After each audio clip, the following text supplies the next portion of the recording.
Yeah, we knew that something big was going to happen here. Didn't know it was going to be quite to the extent of what we see in the standard. Until now, of course, the rule for protection of employees was not to wear clothing that will contribute to the extent of the burn. Okay. And many of you sitting out there probably said, well, if you didn't have any clothing on, how could the clothing contribute? And there has been massive questions out about whether or not this is PPE. Well, in this standard, they call it PPE. So yes, and it does talk about employers' responsibility for due diligence to purchase the PPE. So, I mean, it's outlined in the standard and the appendix. So under the new rule, employees are required to be protected if you're at or have 2 cal exposures. A lot of this information, any of you that deal with NFPA 70E, kind of as I do, I'll tell you that NFPA 70E, a lot of the language kind of came out of that. Now, the 2 cals, quite frankly, came out of National Electrical Safety Code. So if you were already doing or had due diligence for that, then you're probably very close to what this standard is telling you.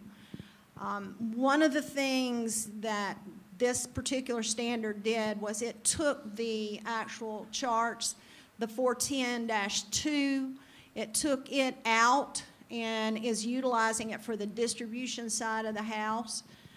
So that's a good thing. So you can actually go in and see somewhat the exact same numbers if you utilize that to develop your clothing system.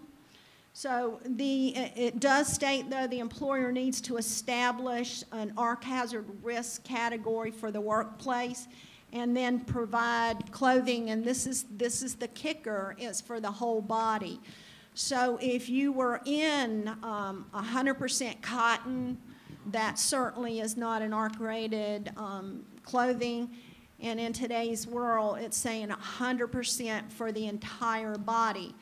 And the appendix actually stipulates a lot of information, too, about even wearing cotton undergarments and gives us some direction on that. So they really have moved into giving us a lot more information than we've had in the past. When we talk about the entire body, there were 3 areas that were brought up in the standard because you're talking about from head to toe. So they started out by talking about gloves. So the issue is what type of arc-rated gloves. They're basically saying if you're wearing your line electrical gloves, then with protectors, then they're going to accept that. Of course, there is a value that if it's over that, and it talked about it in the preamble, that you would definitely need to be looking at something other than your rubber gloves. You certainly shouldn't have to be in, you certainly wouldn't be in a shock hazard, though, at that time. It would only be from an arc flash standpoint. The big kicker for us, and by the way, one of the things they did talk about was boots, and I know a lot of you guys know Hugh Hoagland and have been in his seminars, but Hugh's done a lot of studies on all these things, and some of those studies were actually used in putting all this together. From the boot standpoint, they're able to kind of show that if you're wearing a very heavy lineman boot, that you will withstand a lot of arc energy. So that was a good thing. They did not come into saying, oh, we need to now have arc-rated boots and shoes, because I don't know that, I guess they're on the market, but I don't know if they are. Does anybody know if they're on the market? I've never seen them. Okay. The face shield is probably the biggest thing that's going to hit us. And quite frankly, I don't think anybody in our industry knew this was going to happen the way it happened. So I think we're going to see a lot of things on this. But But what it's telling us is it's breaking our arc energy and getting us to look at it from a single-phase application and a three-phase application. So on a single-phase application, if you have arc energy that has been calculated and it's less than 9, so they're giving us up to 9. If it's at 9, then it's greater.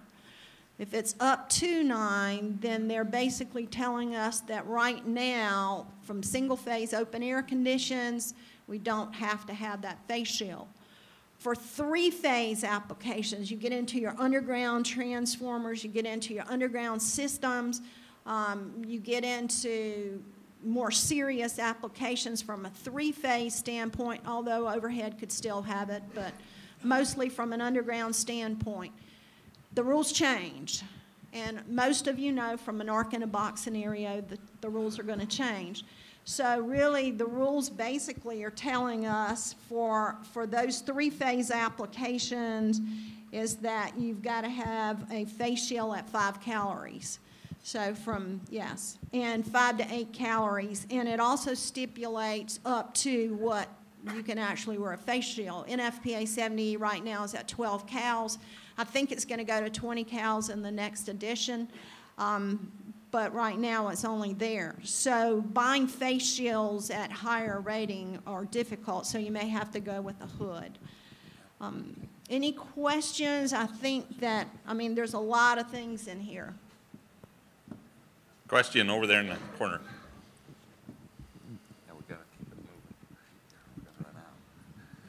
What's your opinion on how this works in substation personnel that are down close to the ground with some of this stuff? I'm sorry, Scott, I didn't hear. What's your opinion on how this works if you walk through a substation? Some of these substations are built lower to the ground and things like that, where you're working in these areas where it's considered to be considered in that area. What's your opinion on how they would look at some of that stuff, do you think? Yeah, and are you talking about the amount of arc energy available? Yes. Yeah. Yeah, and I think it's due diligence on the utility to ensure that they have good calculations, good numbers on that amount of arc energy. I think it really goes back to calculating the arc energy. And of course, once you start moving away from it from a worker standpoint, it starts reducing it.